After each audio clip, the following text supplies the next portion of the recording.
Hey everyone, this is just a quick look at the silicone glue kit. This set comes with 3 spreaders and 1 tray.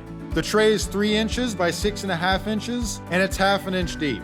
This set is perfect for wood glue because if it dries on this, you can easily peel it off. You could also clean the glue up with hot water if you wanted to, but sometimes just letting it dry is easier. These are super helpful for spreading glue across the whole surface of wood for a perfect glue up. You can pour the glue into this tray and use the brushes that way, or just use the glue bottle like normal and then use these as spreaders. They feel nice in the hand, and these two are just like using a pencil. I especially like the silicone spreader because I can use it on large surfaces instead of getting glue all over my fingers. A really cool feature of this is the front of the tray is tapered, so when you're done using the glue, you can easily pour it back into the glue container. I thought these were going to be kind of gimmicky and something I bought and never used, but I've used these for most of my glue up since I've bought them. It really beats spreading the glue with my finger and getting those glue fingerprints all over my wood. Anyway, I hope this was helpful and thanks for watching.